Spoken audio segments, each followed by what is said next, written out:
So hello everyone, let us start with the solution of our test number 6। Chemistry के paper हम लोग solve करने जा रहे हैं और इस बार पूरे 11th का जो सिलेबस है वो चैप्टर का पार्ट था, यानी कंप्लीट 11th का टेस्ट हो रहा है। पहला सवाल है 0.0835 moles of the compound contain 1 gram of hydrogen.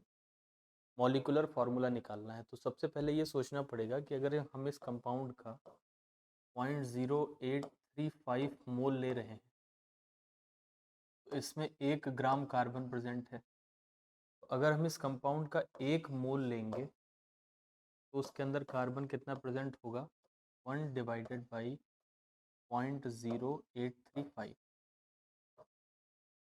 यानी कि 0.0835 मोल में 1 ग्राम है तो 1 मोल में कितना होगा, इतने ग्राम। और अगर इसे सॉल्व करेंगे तो it will come out to be 12 ग्राम।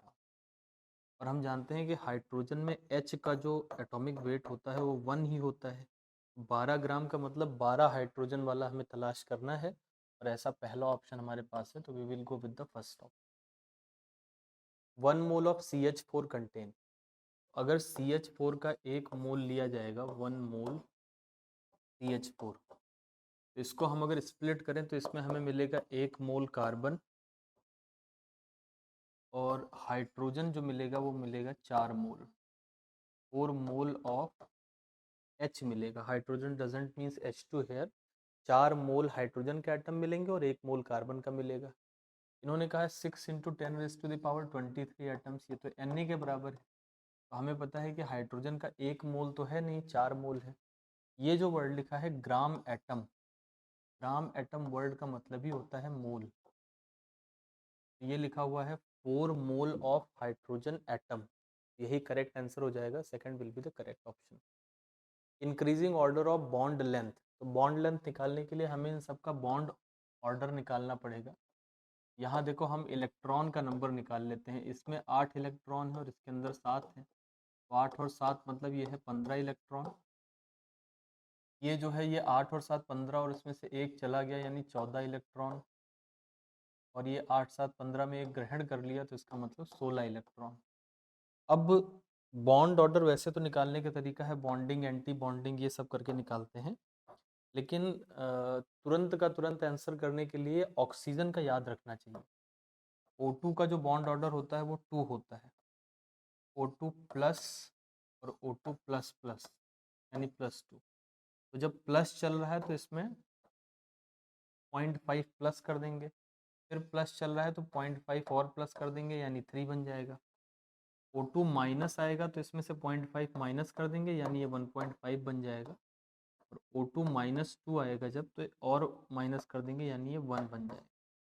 ये वाला जो है ये चूंकि क्रम में चलता है, O2 का 2 है, O2 प्लस का 2.5 है, प्लस प्लस का 3 मतलब 50-50 पैसे जोड़ते जाओ, 50-50 पैसे घटाते जाओ। तो ये याद रहेगा, तो इससे ना इसको पूरा करना नहीं पड़ेगा। अब देखो ऑक्सीजन के अंदर कितने इलेक्ट्रॉन होते हैं, 16। 16 के बाद अगर आपने एक लॉस कर दिया तो कितने इलेक्ट्रॉन हो जाएंगे, 15, और एक गेन कर लिया तो 16।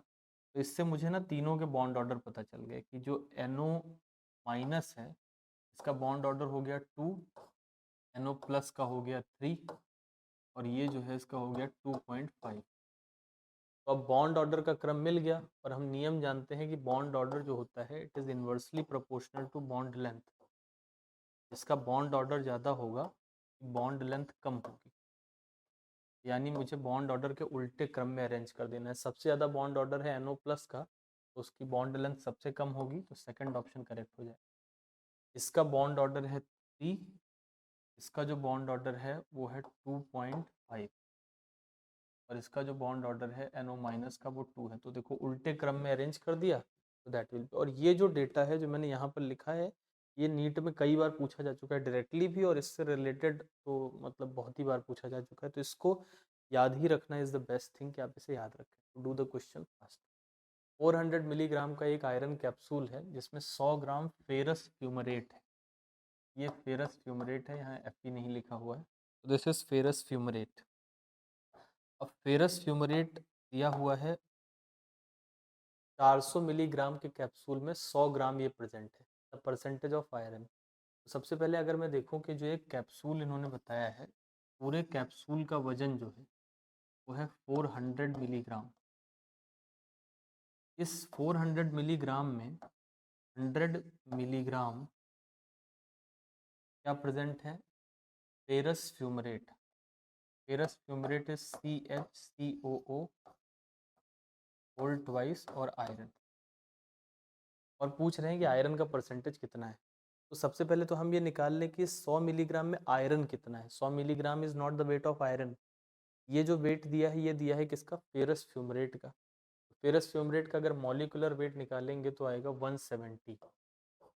तो अगर मैं 170 ग्राम फेरस फ्यूमरेट लेता हूँ तो उसके अंदर 56 ग्राम प्रेजेंट होगा आयरन, क्योंकि 1 मोल है तो 56 ग्राम प्रेजेंट होगा। तो 170 ग्राम अगर इसे लेंगे तो 56 ग्राम आयरन मिलेगा। तो अगर मैं 1 ग्राम लेता हूँ फेरस फ्यूमरेट यानी CHCOO होल ट्वाइस Fe, तो इसके अंदर मुझे कितना मिलेगा? 56 डिवाइडेड बाई 170 ग्राम आयरन मिल जाएगा। तो फिर अगर मैं 100 मिलीग्राम लेता हूँ तो कितना हो जाएगा? तो वेट ऑफ आयरन मुझे मिल गया कितना? Wait of iron it will be 56 divided by 170 into 100 into 10 raised to the power -3। ये 10 raised to the power -3 इसलिए करा है क्योंकि मिलीग्राम में दिया है तो उसको ग्राम में बदलना पड़ेगा। ये मेरे पास वेट ऑफ आयरन आ गया है। या अगर आप चाहें तो इसको मिलीग्राम में ही रखें तो आंसर आपका मिलीग्राम में आ जाएगा। तो अब ये वेट ऑफ आयरन मिल गया है। इसके बाद हम लोग अगर परसेंटेज निकालना चाहते हैं तो परसेंटेज बराबर कितना हो जाएगा? वेट ऑफ आयरन ऊपर लिखेंगे, फिर नीचे लिखेंगे वेट ऑफ कैप्सूल और इसको मल्टीप्लाई करेंगे किससे? 100 से। वेट ऑफ आयरन हमारे पास कितना आया है? 56 divided by 170 to 100 into 10 raise to the power -3। ये वेट ऑफ आयरन है। फिर नीचे लिखेंगे weight of capsule. Weight of capsule कितना हो जाएगा? 400। वो भी मिलीग्राम में दिया है तो 10 की पावर -3 कर लेते हैं, इसको भी ग्राम में कन्वर्ट कर लेते हैं और मल्टीप्लाई करेंगे किससे? 100 से। ये चीज़ कैंसिल हो जाएगी। इसको सॉल्व करेंगे तो ये जीरोज भी कैंसिल हो जाएंगे एंड दिस विल बिकम 5.6। और इसे अगर सॉल्व करेंगे ये तकरीबन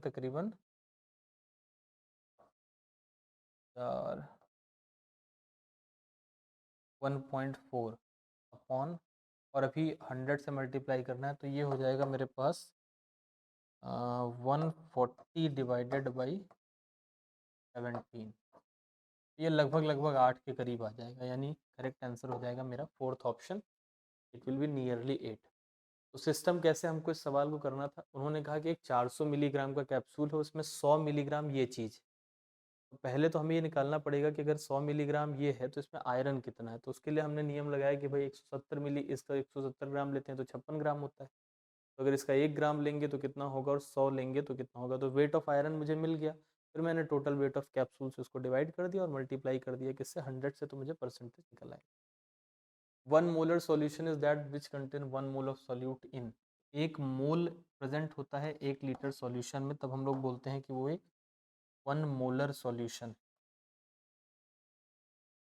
The enthalpy of fusion of ice is 6.02.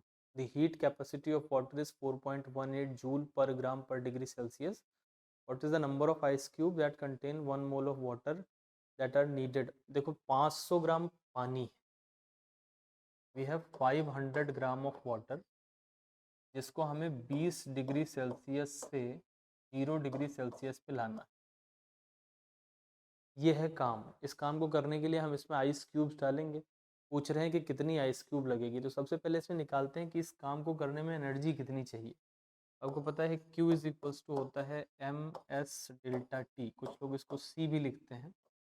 मास कितना है? 500 gram, it will be 500। Specific heat of water दे रखा है 4.18 और टेम्परेचर में कितने का चेंज आ रहा है? सामने दिख रहा है 20 का चेंज आ रहा है।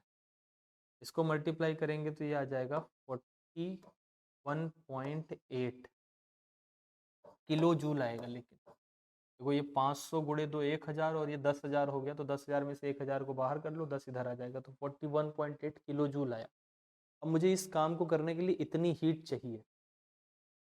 एंथैल्पी ऑफ फ्यूजन दे रखा है कितना, 6.02 किलो जूल पर मोल।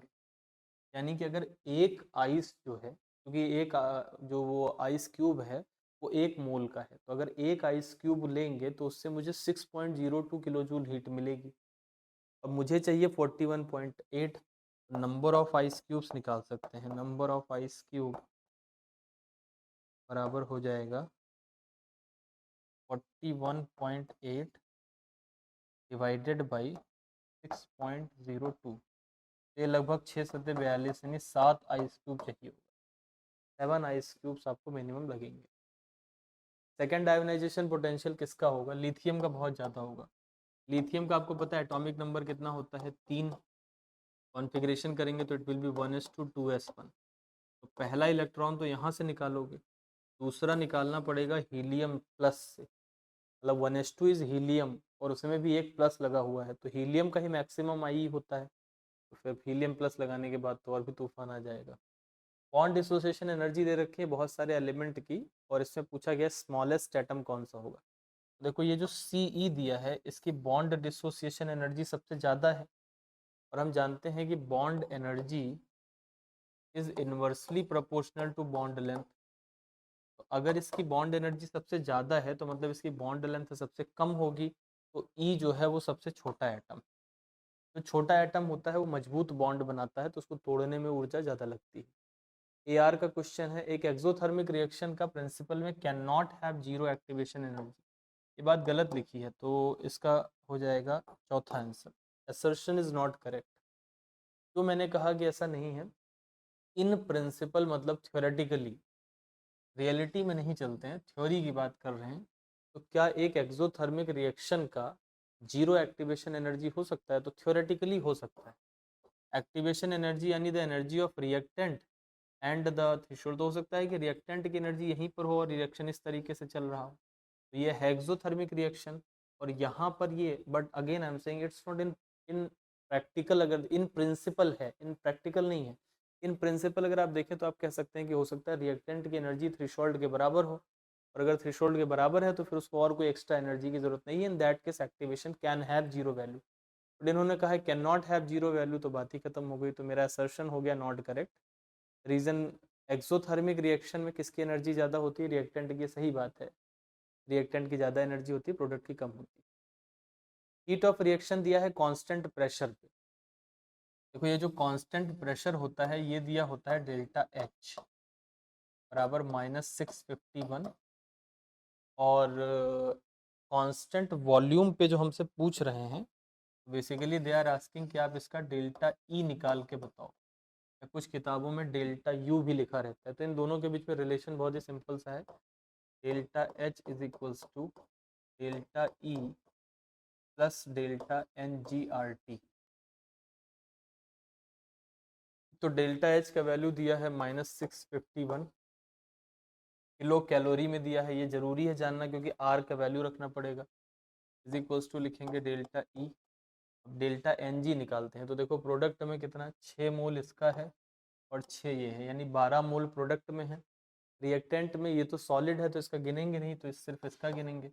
12 में से 6 घटाओगे तो कितना आएगा, 6 आ जाएगा। इट विल बी प्लस, और यहाँ लगेगा 6। डेल्टा एन जी मिल गया। आर की वैल्यू में लिखूंगा 2/1000, 2 होती है कैलोरी में, किलो कैलोरी में 1000 करना पड़ेगा, और इनटू टेम्परेचर है हमारे पास 17 डिग्री सेल्सियस। 273 में अगर आप 7 जोड़ेंगे तो 290 इज द टेम्परेचर। अब इसको अगर आप सॉल्व करेंगे तो यहाँ से आपके पास डेल्टा ई जो आ जाएगा दैट विल बी -654.5। ये 300 मान लो, इसको 300 मानोगे तो 2 जीरो कट जाएगा, और यहाँ 3 बचेगा, 3 गुणे 2 6 और 6 36 हो जाएगा, 36/10 रहेगा, तो 3.6 वो आके इधर की तरफ ऐड होगा, तो लगभग लगभग 51 3 54 के करीब आंसर आ जाएगा। मतलब आप इसको 300 मान लीजिए, तो it will be easy to calculate, आप आसानी से कैलकुलेट कर सकते हैं। A cooking gas cylinder is assumed to contain 11.2 kilogram. एक कुकिंग गैस का सिलेंडर है जिसमें इतना आइसोब्यूटेन होता है। कंबस्शन ऑफ आइसोब्यूटेन ये लिखा है और डेल्टा एच दे रखा है। एक फैमिली को अगर 15,000 kilo joule of energy per day चाहिए तो कितने दिन ये सिलेंडर चलेगा। सबसे पहले इसको समझो कि ये जो डेल्टा एच लिखा है इसका मतलब होता है इतने किलो जूल एनर्जी रिलीज होगी पर मोल।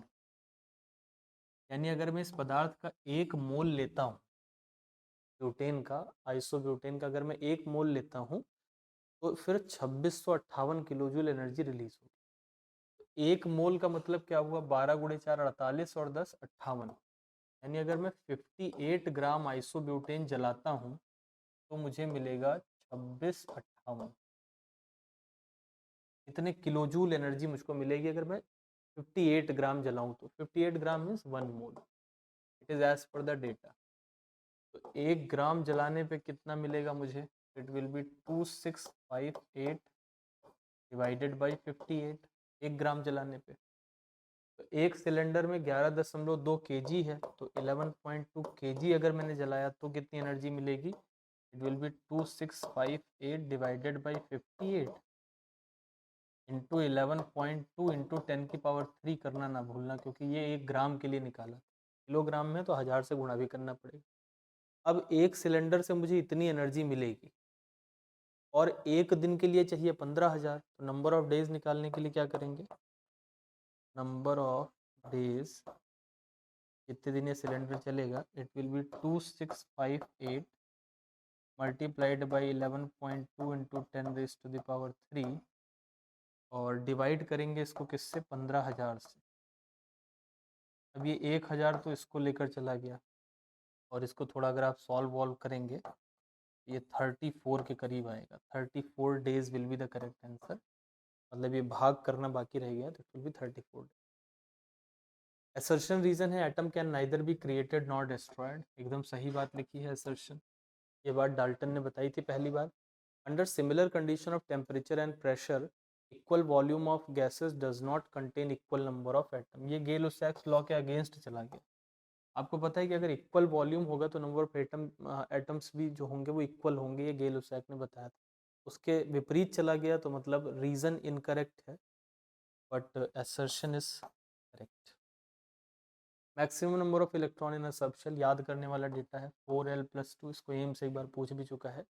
कभी कभी 4l+2 लिखते हैं, कभी कभी लिखते हैं इसको 2 कॉमन ले लो इसके अंदर तो बचेगा 2l+1। Sometimes write it like this also. इससे number of atoms, number of electron maximum कितने आ सकते हैं एक सब शेल में पता चल जाएगा। एली साइक्लिक किसे कहते हैं, एली वर्ड आया है एलिफैटिक से, और साइक्लिक तो साइक्लिक है ही है, तो एलिफैटिक और साइक्लिक कंपाउंड्स जो होते हैं उन्हें एक साथ मिला के एलिसाइक्लिक कहा जाता है। अगर एक डाइएटॉमिक मॉलिक्यूल की मॉलिक्यूलर एक्सिस जेड है, मॉलिक्यूलर एक्सिस मतलब जिसमें दो न्यूक्लियस का एक्सिस कनेक्ट होता है वो जेड है, तो कह रहे हैं कि पीएक्स और पीवाई क्या बनाएगा, तो कुछ नहीं बनाएगा। अगर पीएक्स पीएक्स अगर मान लो जेड एक्सिस पे चल रहे हैं तो जेड पे अगर पीएक्स पीएक्स होंगे तो पाई बॉन्ड बना लेंगे, पीवाई पीवाई भी पाई बॉन्ड बनाएंगे, पीजेड पीजेड होगा तो वो भी सिग्मा बॉन्ड बना लेगा। लेकिन पीएक्स पीवाई 90 डिग्री पे आते हैं तो कोई भी बॉन्ड नहीं बनेगा, no bond formation. Pick out the incorrect statement, असत्य की तलाश करनी है मुझे। sp3d हाइब्रिडाइजेशन में ये इन्वॉल्व होती है ऑर्बिटल, यही गलत लिखा हुआ है। इसकी जगह पे होना चाहिए था dz²। ये सवाल पूछा भी जा चुका है।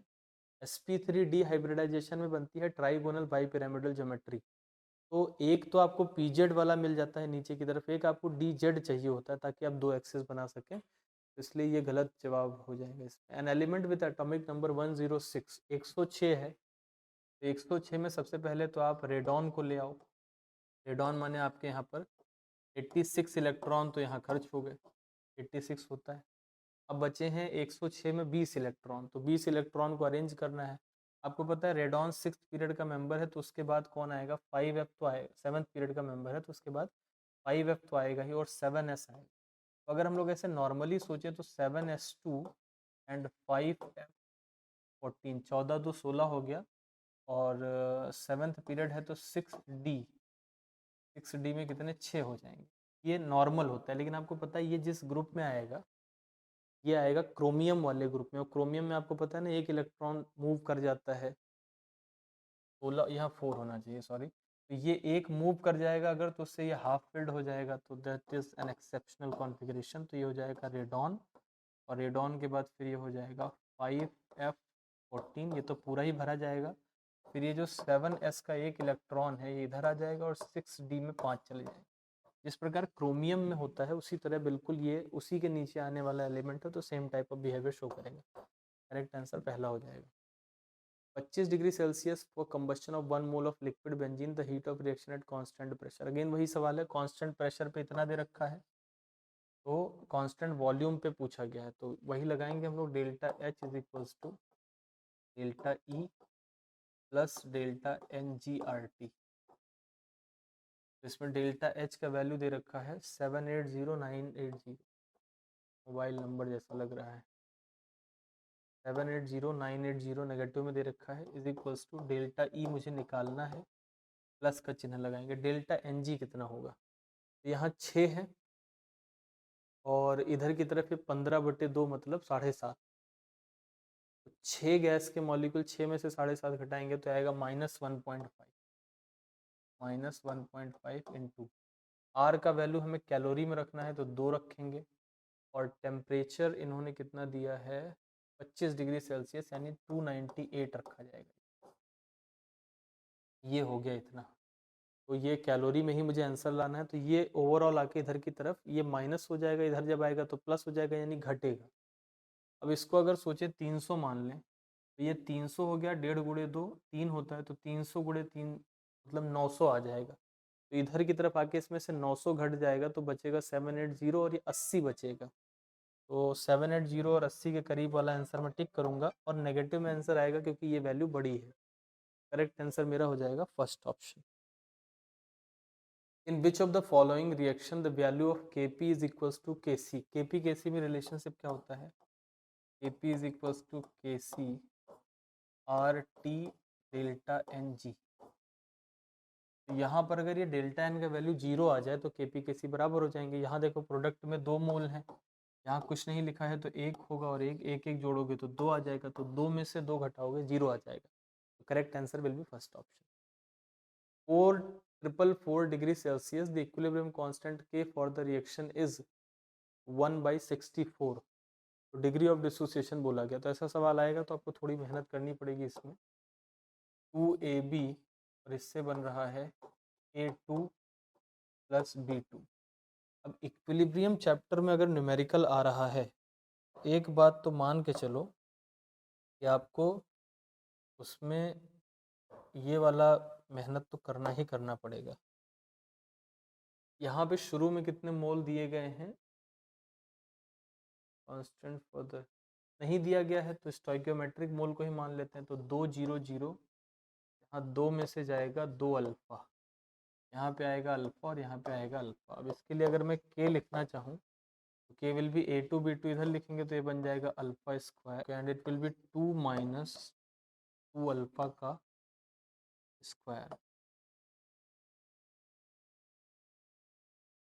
इसको अगर देखें तो हम किसके बराबर कर देंगे 1/64 के, तो ये जो स्क्वायर है ये पूरे पे भी लग सकता है, तो ये उधर जाके अंडर रूट बन जाएगा, ये आ जाएगा 1/8 is equals to 1/2 minus 2 alpha, और ये भी अल्फा रहेगा, ये बन जाएगा 8 alpha is equals to 2 minus 2 alpha.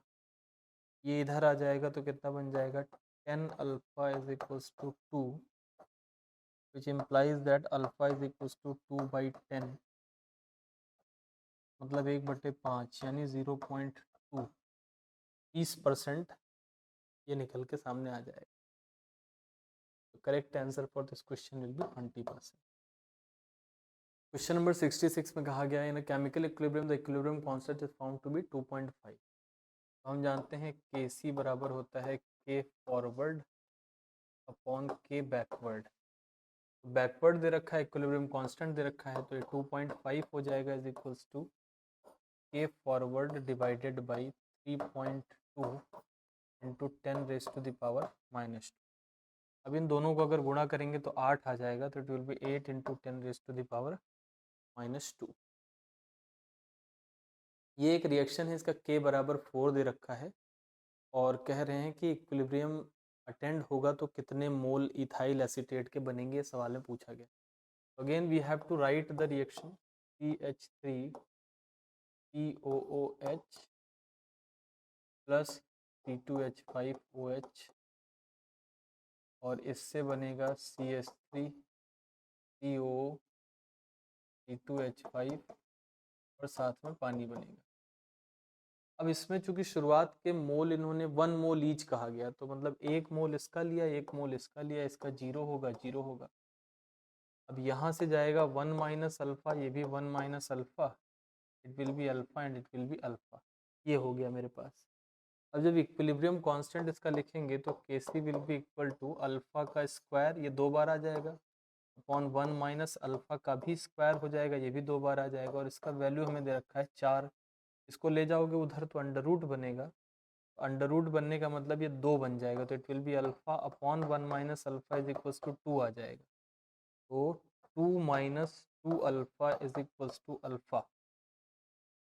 अब ये इसको इधर ले आओ, 3 अल्फा बन जाएगा, तो अल्फा बराबर कितना आ जाएगा 2/3। Alpha will be equal to 2/3। अब यहाँ 2/3 अगर रख देंगे तो यहाँ 1/3 बचेगा, यहाँ 1/3। इन्होंने वैसे इसके मोल पूछे हैं, यानी अल्फा ही पूछा है, तो आंसर हो जाएगा 2/3 moles of ethyl acetate is form. The pH of buffer NH4, ये एक बेसिक बफर है, वीक बेस है और साथ में सॉल्ट है, इट इज बेसिक बफर। और अगर बेसिक बफर है तो उसके पीएच का फॉर्मूला तो हम लोग यूजुअली नहीं डराइव करते हैं, हम लोग यूजुअली डराइव करते हैं POH बराबर PKB plus log salt divided by base. ये हम लोग जनरली डिवाइड करते हैं, लेकिन अगर आपको इसका पीएच निकालना है तो पीएच के लिए 14 में से POH को घटा दें, 14 माइनस POH, तो 14 से इसको माइनस करेंगे तो it will B 14 minus PKB minus log salt upon base हो जाएगा। तो correct answer will be third option. Which of the following will produce a buffer solution. देखो बफर सॉल्यूशन तब होगा जब वीक बेस और उसका सॉल्ट रहे। यहाँ दोनों बराबर मात्रा में है तो ये न्यूट्रलाइज हो जाएंगे और अंत में कोई वीक बेस बचेगा नहीं।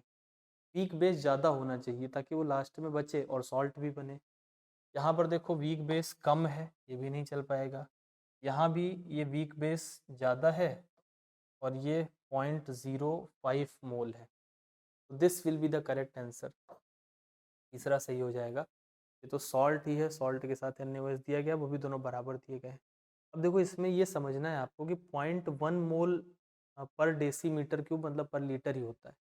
अगर हमने इसको लिया है और ये 0.05 यानी कम है, तो ये तो पूरा कंज्यूम हो जाएगा और बन जाएगा NH4Cl, और इसमें से बच जाएगा तो वीक बेस और सॉल्ट बचेगा, तो that will become basic buffer. True about 1,2 पेंटाडाइईन। पेंटाडाइईन लिखते हैं, पेंटा मतलब 5 कार्बन, 1 पे ईन है और 1 and 2 डाइईन है, तो इट विल बी 1 and 2 पेंटाडाइईन। ये बन गया। इसका अगर पेंटाइन के साथ देखें तो एल्कीन एल्काइन हो जाएगा, that will be functional isomer.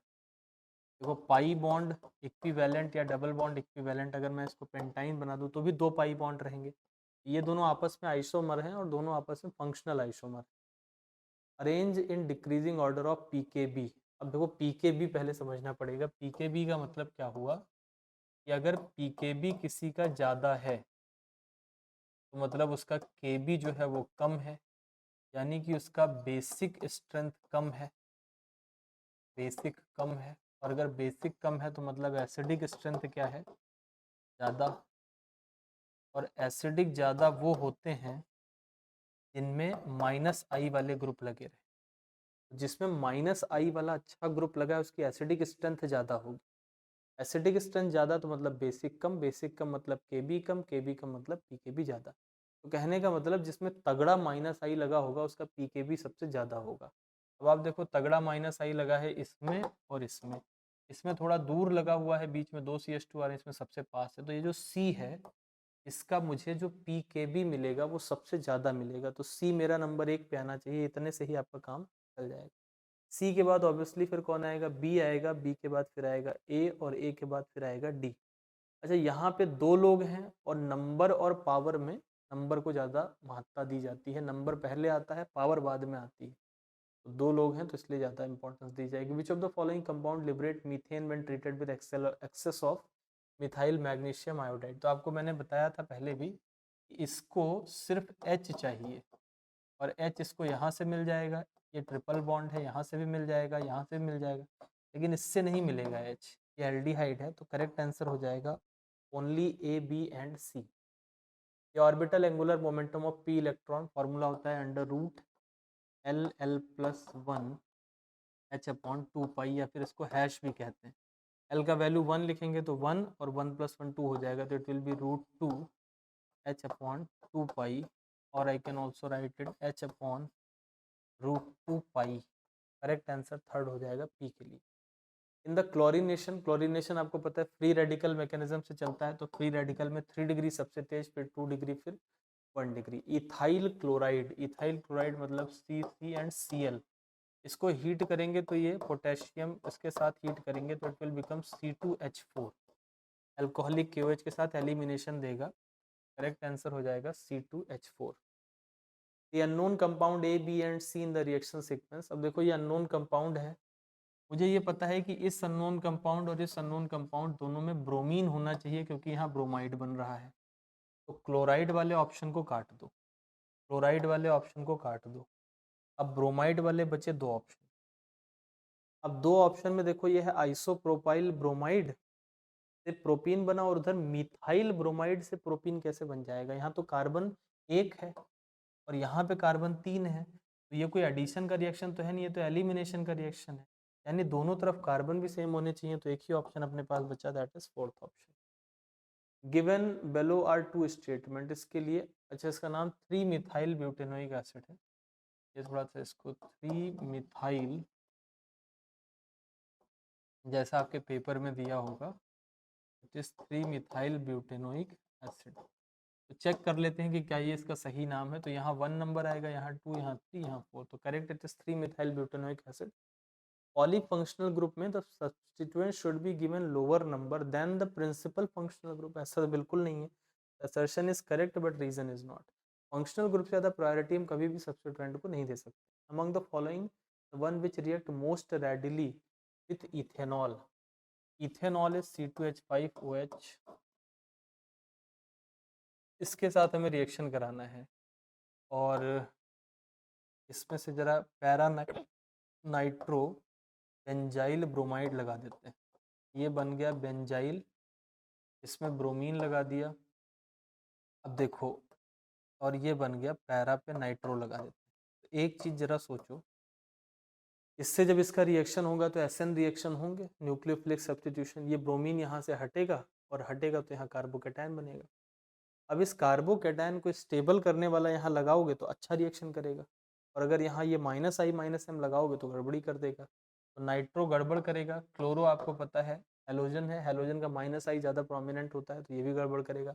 Methoxy is best, methoxy is OCH3, ये +M इफेक्ट शो करेगा और ये सबसे बढ़िया माहौल बनाएगा for the good reaction. The heat absorbed during isothermal expansion of an ideal gas against vacuum is 0, सही बात लिखी है। आइसोथर्मल एक्सपेंशन है तो इसका मतलब ये है कि डेल्टा E 0 हो गया, delta E is equals to 0। Vacuum दे रखा है तो इसका मतलब वर्क भी 0 हो गया। फर्स्ट लॉ ऑफ थर्मोडायनेमिक्स लगा दोगे तो डेल्टा E बराबर Q + W होता है, तो Q भी क्या आ जाएगा 0, तो ये बात सही लिखी है। The heat absorbed during adiabatic expansion of an ideal gas भी 0 होगी, जब नाम ही एडियाबैटिक है तो फिर हीट तो एब्जॉर्ब नहीं करने देगा। तो दोनों ही स्टेटमेंट सही हैं, both statement 1 and 2 are correct. CH3CON आपको पता है ये पानी में जाने के बाद NaOH बनाएगा, और NaOH बनाएगा तो मतलब बेसिक होगा और एल्कलाइन pH पे जाएगा। ए के साथ मुझे थर्ड को मैच करना है, पहला ऑप्शन मेरा करेक्ट हो जाएगा। pH of blood is maintain in spite of acidic food, हम एसिडिक खाना खाते हैं फिर भी हमारे ब्लड का pH मेंटेन रहता है, this is truth. Acidity of food is not so large to change the pH of blood, ये गलत बात लिखी है। एसिडिटी जो फूड की होती है वो चेंज तो कर सकती है बट कर नहीं पाती, क्योंकि हमारे पास बहुत ही अच्छा बाई कार्ब मैकेनिज्म है जो कि बफर मेंटेन करता है, हमारे ब्लड के pH को मेंटेन करके रखता है। तो assertion is correct but reason is not correct. अगर रीज़न इसमें होता है बफर जो हमारे ब्लड के अंदर है बाइकार्ब वाले, तो वो सही रहता, अदरवाइज एंथैल्पी चेंज किसके लिए नेगेटिव होगा, ये Cl माइनस से Cl minus is not good, Cl से Cl माइनस बनना, इसके लिए एंथैल्पी चेंज नेगेटिव होता है। इलेक्ट्रॉन गेन एंथैल्पी है, इलेक्ट्रॉन निकालने में हमेशा ऊर्जा देनी पड़ती है, बॉन्ड तोड़ने में ऊर्जा देनी पड़ती है, और लिक्विड से गैस बना रहे हो तब भी ऊर्जा देनी पड़ेगी, यानी ये सब एंडोथर्मिक हो जाएंगे। डिक्रीजिंग टुवर्ड्स ESR, ESR की तरफ रिएक्टिविटी किसकी ज़्यादा होती है, जो plus M plus I show करेगा वो बढ़िया काम करेगा, और जो माइनस एम माइनस आई करेगा वो रिएक्टिविटी को घटाएगा। तो यहाँ देखो 2 4 6 सबसे गड़बड़, सी उससे ठीक, बी उससे ठीक, सबसे अच्छा ए हो जाएगा। ये घटा रहा है, नाइट्रो माइनस एम माइनस आई का ग्रुप है, तो ये रिएक्टिविटी को घटा रहा है। एक लगाओगे थोड़ा घटाएगा, दो पे और ज़्यादा, तीन पे एकदम ही बर्बाद कर देगा।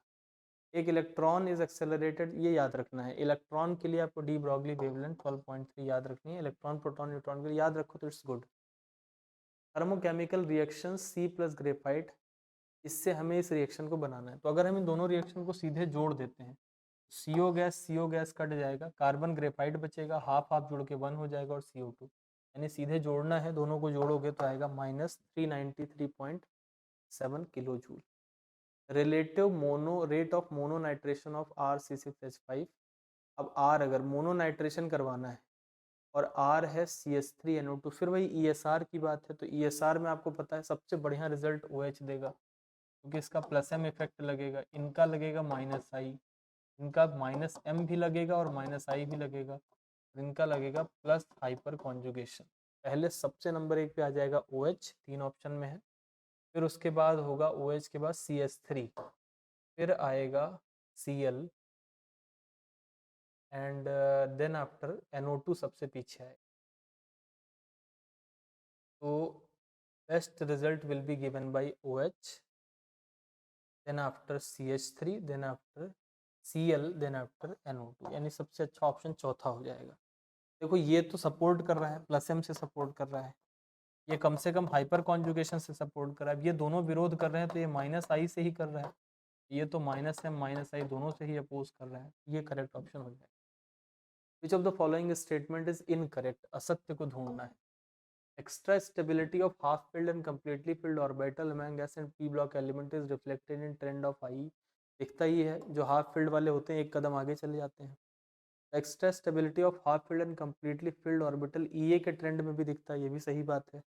Above principle is not correct, incorrect for the case where energy difference is larger, ये गलत बात लिखी है। अबाव प्रिंसिपल हर जगह काम करता है, ये कहीं भी गड़बड़ नहीं करता है। Extra stability to half filled subshell is due to higher exchange of energy, ये भी सही बात लिखी है। अबाव प्रिंसिपल के जो छोटे मोटे एक्सेप्शन दो चार हैं वो तब होते हैं जब एनर्जी का डिफरेंस बहुत कम होता है। जैसे क्रोमियम के केस में आप देखें तो 3D और 4s में कम डिफरेंस के कारण एक शिफ्ट कर जाता है, यहाँ लार्ज लिख रहे हैं तो उल्टी बात है। मैच द लिस्ट NO2, ये +4 में यहाँ हो जाएगा क्योंकि -2 वाले दो लगे हैं, +4 यानी A को मैच करना है थर्ड के साथ, दो ऑप्शन मेरे चले गए।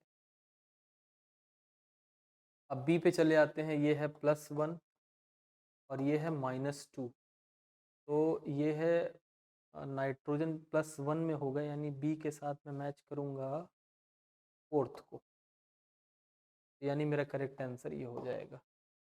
E के साथ सेकंड है -3 और D के साथ ECl3 एग्जिस्ट नहीं करता है। क्लोरीन का size is very large in comparison to hydrogen, तो इट इज़ वेरी डिफिकल्ट कि वो उतने सारे क्लोरीन को उसके अंदर एडजस्ट कर पाए, इस वजह से BCl3 नहीं बनता है।